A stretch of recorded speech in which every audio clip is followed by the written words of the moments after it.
오늘은 빌립보서 말씀 잠깐 건너가 보죠. 빌립보서 2장 6절로 8절 말씀.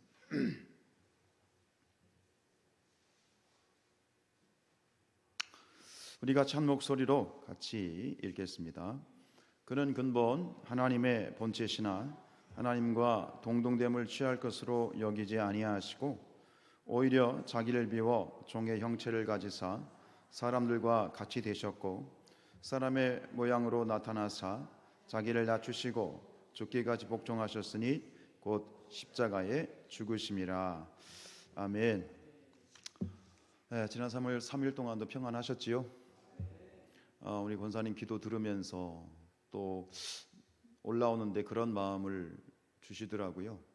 오늘 우리가 이 수요예배가 참석을 해서 찬양하고 또 말씀도 듣고 기도도 하지만 찬양이 없고 기도가 없고 말씀이 없어도 오늘 우리가 이곳에 나와 앉아 있다는 것, 이것 자체만으로도 충분한 은혜다.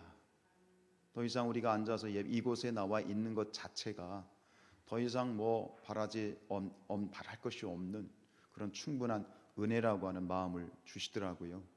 오늘 이 시간에 함께한 모든 분들에게 하나님께서 예비해 주신 또 예비하신 큰 은혜가 함께 하시길 축복합니다.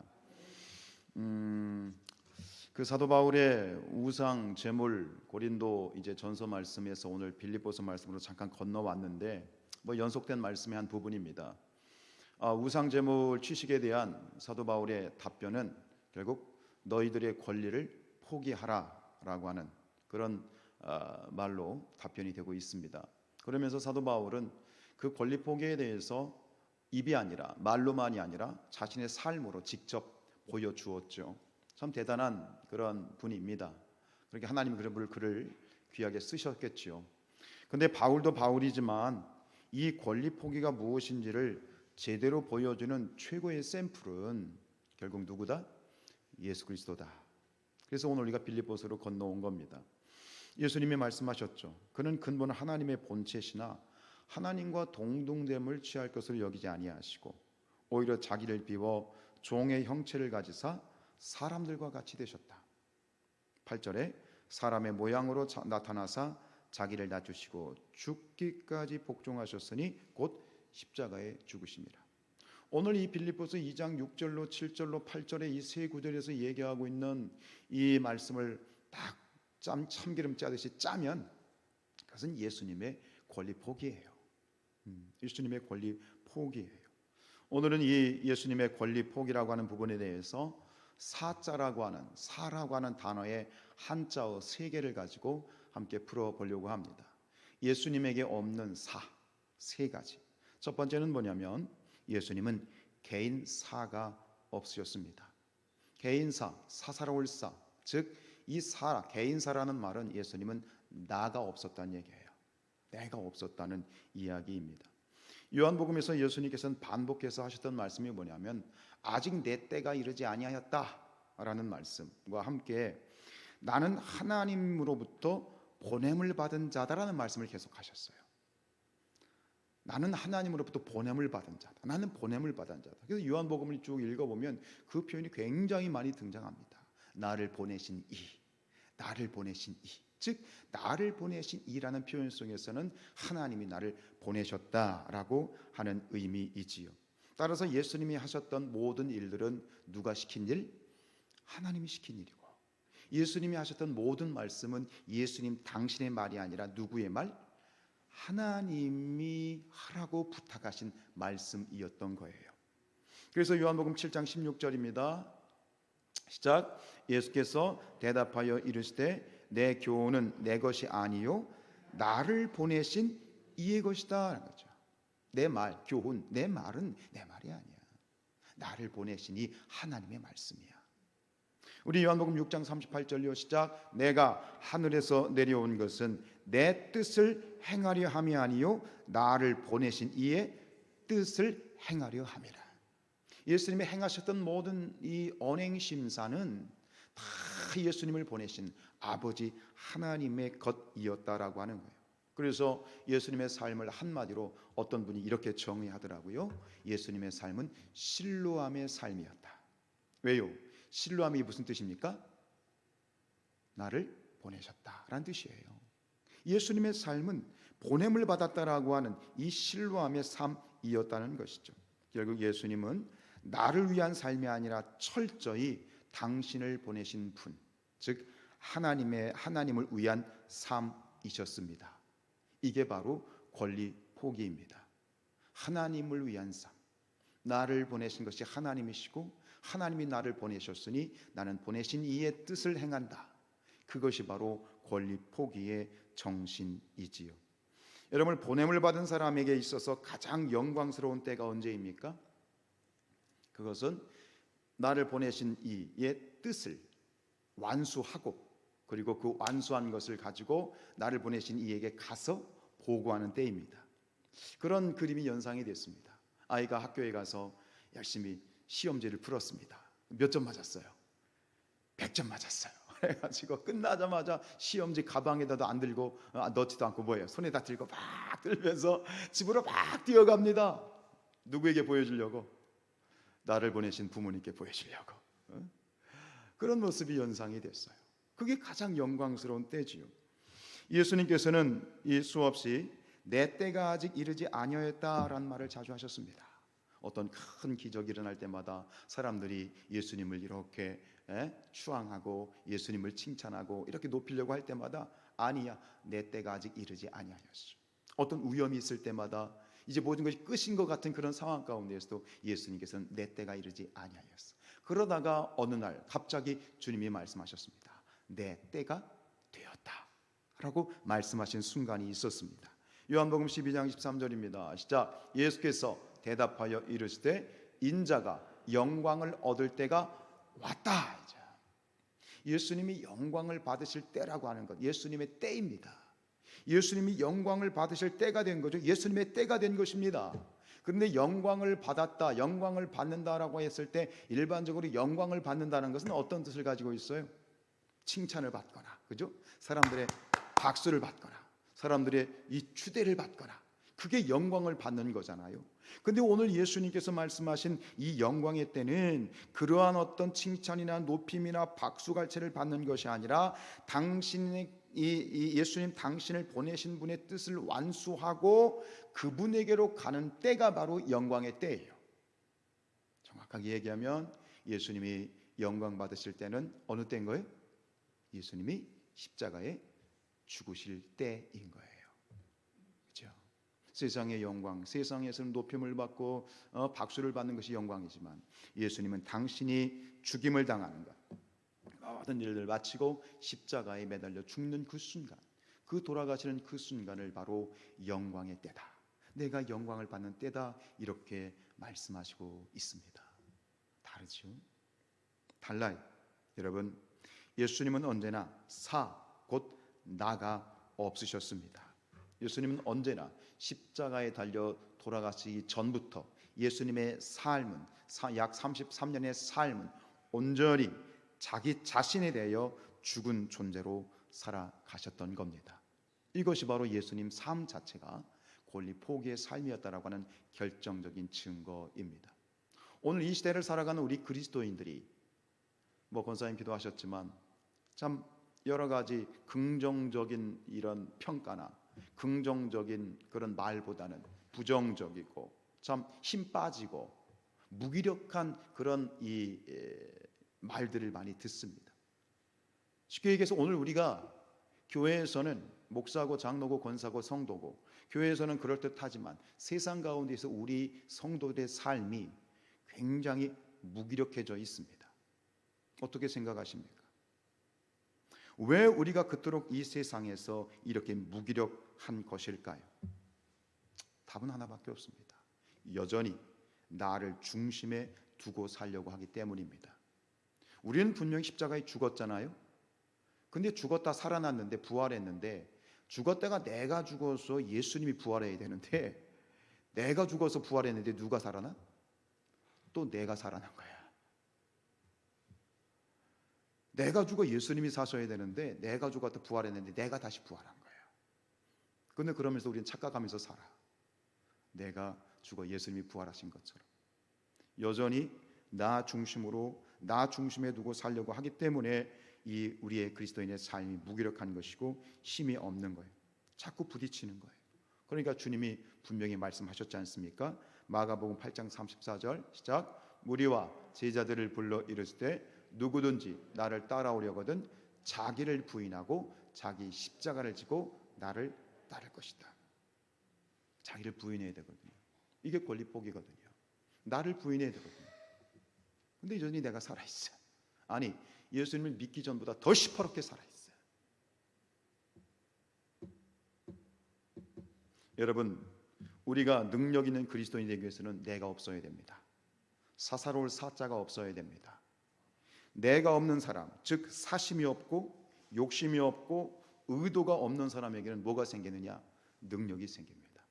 사도 바울이 왜 그렇게 능력 있게 복음을 전하고 능력 있는 사역을 했습니까? 그는 끊임없이 고백하는 것처럼 자신의 권리를 포기했기 때문입니다. 자신을 부인했기 때문입니다.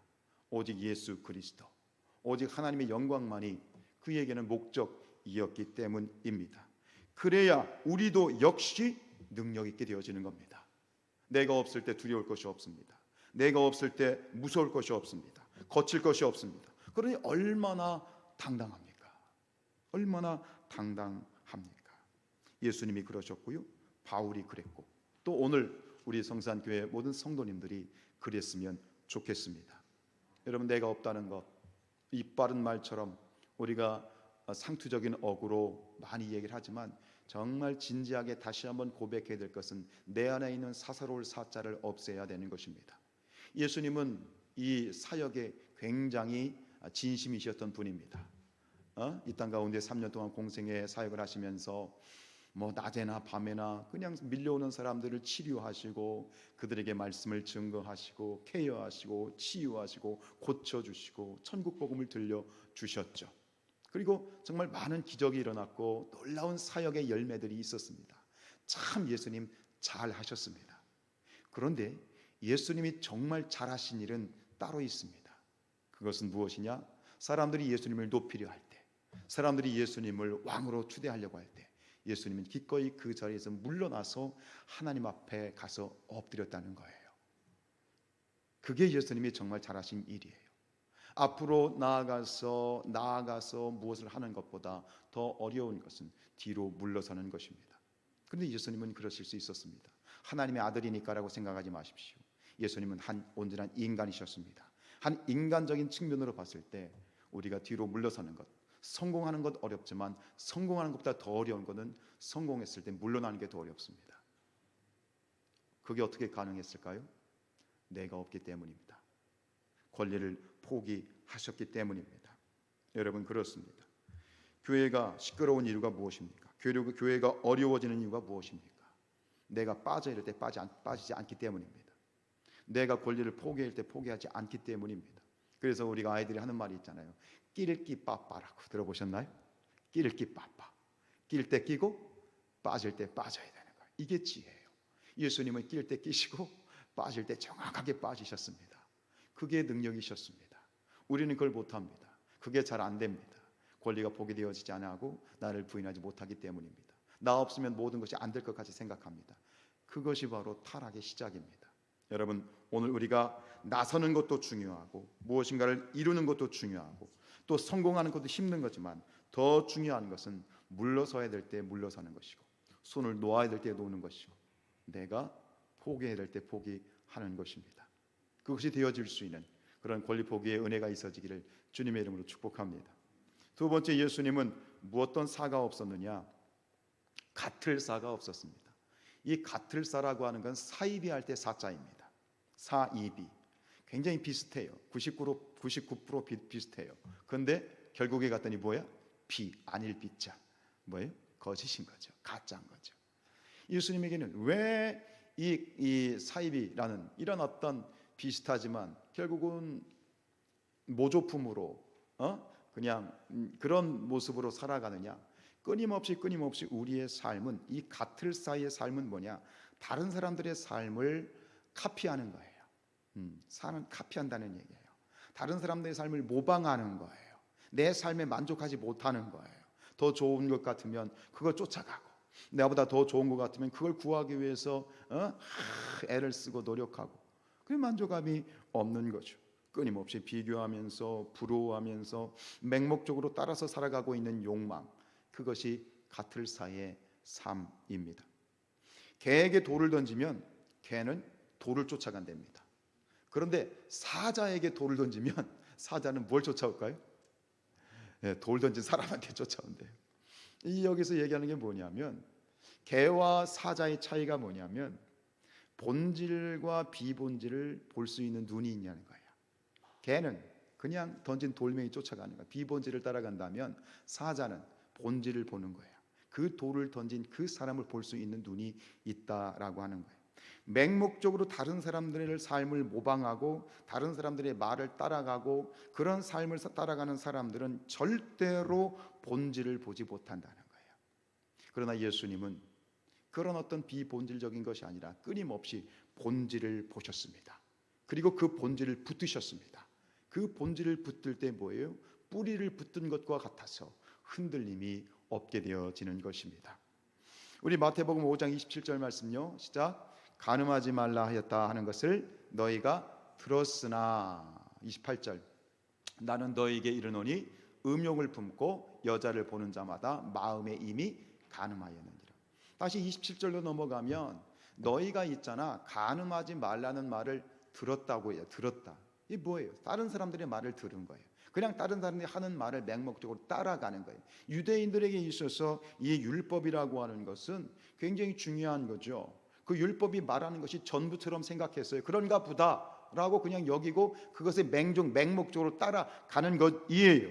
그도 그럴 것이, 이 율법을 가진 유대인들은 그 모세의 율법은 선택받은 백성, 즉 선민에게 주신 하나님의 특별한 그러한 자기들의 이 특권이라고 생각했기 때문이에요. 그래서 아무런 어떤 생각 없이 그냥 따라가는 거예요. 그것에 그냥 귀를 기울이고 그게 전부인 것처럼 그렇게 살아가는 것이에요. 우리가 살아가면서 우리의 삶에 있는 것들이, 우리의 삶의 문화가 다 당연히 그런 것처럼 우리도 따라가죠. 다른 사람들이 돈을 버니까 돈을 벌어야 되고, 다른 사람 열심히, 다른 사람 막 적당히 거짓말도 하면서 돈 벌어야 되고, 적당히 속이면서 또 장사도 해야 되고, 사람들이 그러려니 뭐 다 사는 게 그런 거지 라고 하는 이 문화 속에서 우리도 그냥 맹목적으로 따라가죠. 그게 삶이니까. 근데 그 속에서 세상을 그렇게 따라가면 사람들이 큰 집 사니까 나도 큰 집 사야 되고, 사람들이 좋은 차 사니까 나도 좋은 차 사야 되고, 목적과 본질이 없이 그죠? 그냥 따라가는 삶은 절대로 그 속에서 하나님의 마음과 하나님의 본질을 발견할 수 없어요. 이 율법에 대해서도 마찬가지예요. 그러나 예수님께서 말씀하십니다. 너희들이 간음하지 말라는 말을 들었으나 그러나 나는 너희에게 말한다. 간음은 음욕을 품고 여자를 보는 자마다 마음에 이미 간음한 거야 라고 예수님이 본질을 꿰뚫고 계시죠. 예수님께서는 동일한 유대인이었지만, 똑같은 사람이었지만 그런 선민의 특권을 거부하신 거예요. 그렇게 하심으로써 그 속에 담겨있는 하나님의 마음, 즉 본질을 붙드실 수 있었던 거예요. 간음의 본질은 뭐예요? 행위로 간음하는 것. 간음의 본질은 행위에 있는 게 아니에요. 무엇에 있어? 마음에 있는 거예요. 무엇이냐? 간음하는 행위, 이게 그 본질이 아니라 마음에 있는 건 뭐냐면, 간음이 무엇이냐?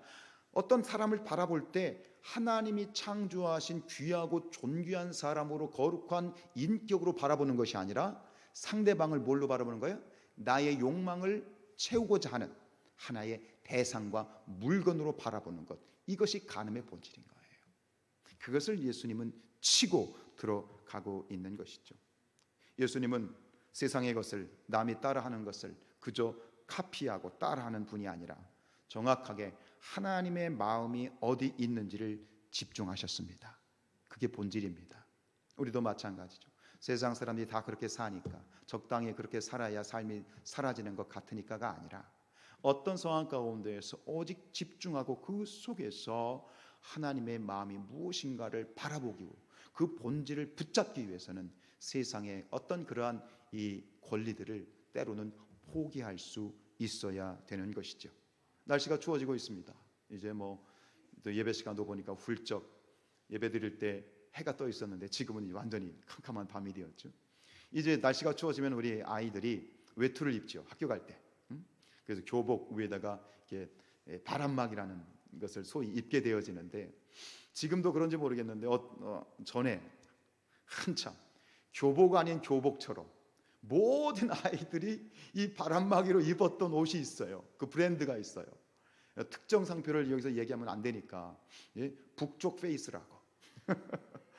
북쪽 페이스라고. 마치 다 교복인 줄 알았어. 그런데 학교 가는 모든 중고등학생들이 다 그 북쪽 페이스를 입고 다니는 거야. 여러분, 그 옷이 최고로 좋은 옷이기 때문에 그랬을까요? 왜요? 왜 아이들이 그 옷을 그렇게 선호하고 입고 다녔을까요? 다른 애들이 다 입으니까 나도 입는 거예요. 근데 굉장히 웃자고 하는 이야기일 수도 있겠지만, 이것이 우리 안에 있는 그런 타락한 본성입니다. 따라하고 싶은, 자꾸 비교되는 거죠. 내가 그것을 입지 않으면 뒤처지는 것 같고, 내가 뭔가 가지지 못한 것 같고, 그런 어떤 세상 가운데 타락한 본성이 우리를 그렇게 만들어 가는 것이죠. 여러분, 다른 사람들과 같아지려고 하지 마시기 바랍니다. 비교하지 마시기 바랍니다. 비교는 고통의 시작이란 말이 있습니다. 여러분, 저와 여러분은 이 세상에 단 하나뿐인 존재입니다. 우리 최순인 권사님 세상에 70억의 인구 중에 단 한 사람입니다. 우리 최명선 장로님 이 세상 70억 인구 중에 단 한 사람입니다. 역사 이전과 역사 이후에 나 같은 사람은 없어. 이 세상에 나는 단 하나뿐이야. 무슨 얘기입니까? 내가 원본이란 얘기입니다. 내가 오리지널이란 얘기입니다. 내가 명품이란 얘기고요, 내가 진짜라는 얘기입니다. 그런데 왜 우리가 원본인 우리가 왜 카피로, 모조품으로 살려고 하십니까? 여러분, 왜 명품인 왜 우리가 짝퉁처럼 살려고 하십니까? 본질을 붙드시기 바랍니다. 이것이 본질입니다. 이것이 나의 본질입니다. 이것이 하나님이 창조하신 이 창조의 본질입니다. 본질을 붙드시기 바랍니다. 이 세상에 하나뿐인 그런 특별한 존재임을, 내가 그런 존재임을 기억하시고 우리가 하나님께 집중하시고, 과연 하나님이 나를 어떻게 바라보시는지, 하나님이 나를 어떻게 바라보시는지, 그것이 우리에게 있어서의 진정한 삶이고 진짜 삶이고 본질임을 기억하시길 축복합니다. 예수님은 그렇게 사셨습니다. 마지막, 예수님에게 없었던 세 번째 사는 사치로울 사입니다. 사치사입니다. 우리 마태복음 8장 20절이에요. 시작. 예수께서 이르시되 여우도 굴이 있고 공중의 새도 거처가 있으되 인자는 머리 둘 곳이 없다 하시더라. 깊이 생각해 보십시오. 이 쓸쓸한 찬바람이 도는 저녁이면 더 이 말씀이 애잔해집니다. 예수님은 여우도 굴이 없고, 여우도 굴이 있고, 새도 자기가 깃들 그러한 둥지가 있는데 예수님은 머리 둘 곳이 없으셨다. 결국 예수님의 삶은 참 담백하셨습니다. 참 담백하신, 물김치같이 그냥 담백하신 것이 예수님의 삶이에요. 하다못해 예수님이 십자가에 달려 돌아가시는 마지막 순간에도 그나마 입고 있던 이 옷 한 벌도 어떻게 해요? 다 내어주셨잖아요. 예수님의 삶은 참으로 담백하셨습니다. 그래서 주님께서는 당신 자신을 우리에게 다 내어주셨던 거죠. 어찌 보면 다 내어주실 수밖에 없을 만큼, 당신 온 몸을 다 내어주실 수밖에 없을 만큼 그렇게 담백한 삶을 사셨습니다. 예수님에겐 사치란 시옷자도 찾아볼 수 없으신 분이었지요. 오늘 우리 교회들이 어렵다고 많이 얘기합니다. 코로나 시대도 그렇고, 또 사실 실제적으로 보면 이걸 비교를 하면 있는 그런 교회와 없는 교회의 차이는 굉장히 크고, 사실 많은 상황들이 어렵긴 하지만, 어렵다고 하지만 그러나 객관적으로 얘기하면 옛날보다는 그래도 많이 풍요로워졌어요. 먹을 것이 없어서 억지로 금식하는 경우는 없잖아요. 옛날에 우리 선배님이 그러셨다고 하더라고요. 먹을 것이 없어. 집에 쌀이 떨어졌어. 그럼 뭐 하는 거야? 금식기도 하는 거야. 그 정도로 굶지는 우리 김대경 권사님 혹시 그러시지 않으셨어요? 그런 얘기를 들었어요. 근데 지금은 그렇지는 않잖아. 그러다 보니 우리가 이 범하고 있는, 또 범하게 되는 큰 실수가 있는데, 우리가 주님의 일을 한다고 하면서 우리가 주님의 일을 한다는 것은 우리 자신을 드리는 것이 돼야 되는데, 우리의 자신을 드리는 것이 되지 않고 물질을 드리거나 다른 것으로 대치하는 일들이 벌어진다는 거예요. 여러분, 하나님이 우리에게 원하시는 것, 주님이 일을 한다는 것, 하나님이 우리에게서 받고자 하시는 것은 뭐냐? 다른 것이 아니라 우리 자신입니다. 오늘 시간 예배도 마찬가지입니다. 오늘 예배 저는 설교자로 서 있고 여러분들은 성도로 서서 같이 기도도 하고 찬양도 하고 말씀도 나누고 있습니다. 그러나 이 예배를 통해서 하나님이 받고 싶은 것은 무엇이냐? 하나님이 받으시기를 원하시는 건 무엇이냐? 우리 자신입니다. 우리 자신입니다. 우리 창세기 4장 4절이요. 시작. 아벨은 자기도 양의 첫 새끼와 그 기름으로 드렸더니 여호와께서 아벨과 그의 제물은 받으셨다 그랬습니다. 가인과 아벨의 제사, 아벨의 제사는 하나님이 받으셨지만 가인의 제사는 거부하셨지요. 그런데 여기서 우리가 좀 이 표현에 주목해 봐야 돼요. 하나님께서 받으신 것이 무엇입니까? 하나님이 정확하게 받으신 것이 무엇이에요? 제물입니까? 아니죠. 아벨과 그의 제물입니다. 근데 중요한 것은 순서에 있습니다. 중요한 것은 앞에 나옵니까? 뒤에 나옵니까? 대부분 앞에 나오죠. 하나님이 정말 받으셨던 이 아벨의 제사, 아벨의 예배에서 하나님이 정말 받으셨던 것은 그의 제물이 아니라 뭐였던 거예요? 아벨 자신이었던 거예요. 유추해 보건대 가인의 제사가 왜 하나님으로부터 거부를 당했을까? 어느 정도 또 가늠이 가는 부분이 있어요. 여러분, 하나님이 우리에게서 받으시고자 하는 것은 다른 것이 아니에요. 제물이 아니에요. 헌금이 아니에요. 찬양이 다른 게 아니에요. 우리 자신입니다. 여러분 자신입니다. 우리 자신입니다. 이것을 하나님이 받기를 원하시는 거예요. 오늘 말씀을 이렇게 묵상하면서 참 다시 한번 제 자신이 정신이 번쩍 드는 또 그런 은혜가 있었습니다. 여러분, 오늘 이 성산교회가 큰 일을 하기를 원하십니까? 우리가 교회가 큰 일을 하려면 그럼 교인들이 더 늘어야 되겠네요. 그죠? 또 예산도 많이 늘어야 되겠네요. 그죠? 이게 대답을 못 하셔요. 겁나셔요. 근데 다시 제가 여쭤볼게요. 여러분, 하나님께서 우리에게 언제 큰 일을 하라고 하신 적이 있으신가요? 가끔 그런 얘기를 있습니다. 목사님, 담임 목사 되셨으니까 큰 일 하셔야죠. 정신이 번쩍 들더라고요.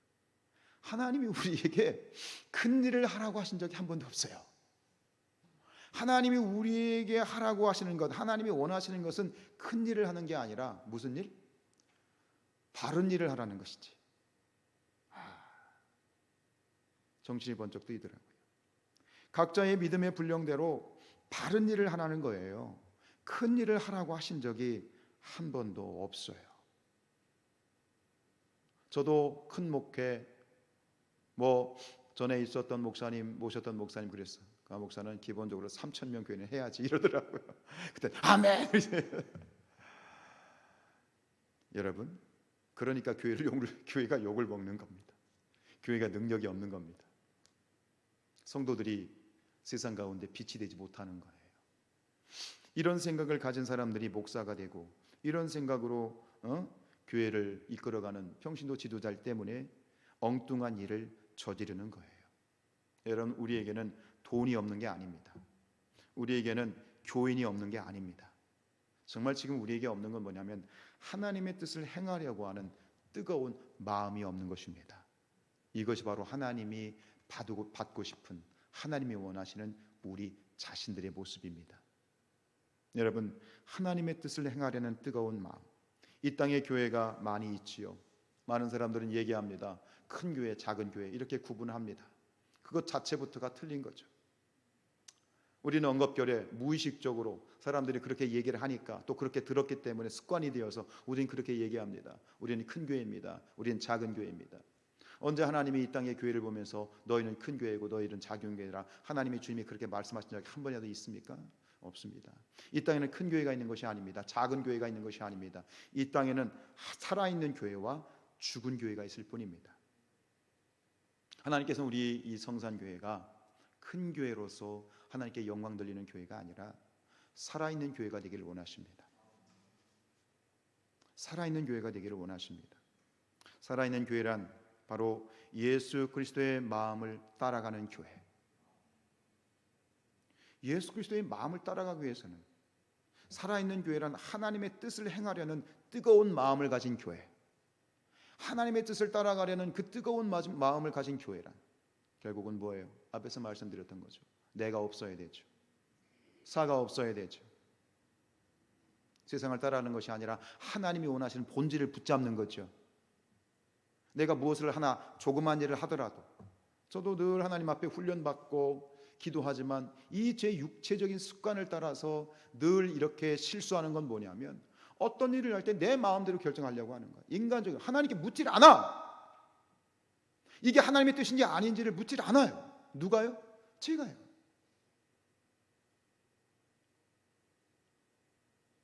여러분 지난주에 말씀드렸죠. 이 교회 담임 목사가 누구라고요? 예수님이시거든요. 온전히 이 교회 담임 목사이신 예수님과 하나님의 뜻을 따라 우리 모두가 목사와 성도들이 함께 어우러져서 그 하나님의 뜻을 받드는 것이 그것이 살아있는 교회죠. 그것이 하나님이 원하시는 교회죠. 근데 우리가 모두가 다 마찬가지예요. 내 생각대로 결정해요. 내 생각대로 결정해요. 죄입니다. 그 죄가 여전히 제 안에 있어요. 여러분 안에 있어요. 회개해야 됩니다. 여러분 우리 성산교회가 살아있는 교회입니까? 그렇게 아멘하고 싶죠. 기도하십시다. 하나님 우리 성산교회가 살아있는 교회가 되기를 원합니다. 그러기 위해서는 하나밖에 없어요. 저와 여러분이 함께 하나님의 뜻을 쫓아야 돼요. 우리의 개인적인 생각을 내려놔야 돼요. 개인적인 의도를 내려놔야 돼요. 정신을 번쩍 차리게 하시더라고요. 죄송하지만 아직도 우리는 사치스럽습니다. 아직도 우리는 버려야 할 것이 많고요. 포기해야 될 것들이 많습니다. 여러분 오늘 말씀 빌립보서 2장 8절 말씀 읽고 말씀을 마칩니다. 시작. 사람의 모양으로 나타나사 자기를 낮추시고 죽기까지 복종하셨으니 곧 십자가에 죽으심이라. 다시 한번 예수님의 권리 포기의 삶을 닮아가는 저와 여러분이 될 수 있기를 원합니다. 끊임없이 강단에서 말씀을 선포하고 내려가서 강단에서는 예배당에서는 말씀대로 살겠다고 다짐을 하는데 내려가면 전혀 다른 모습이에요. 우리 그러지 맙시다. 이 자리에 있는 모습과 이 자리의 결단과 내려가서 세상의 삶의 모습이 같았으면 좋겠습니다. 나는 없습니다. 하나님만이 계셔야 됩니다. 나는 죽어야 됩니다.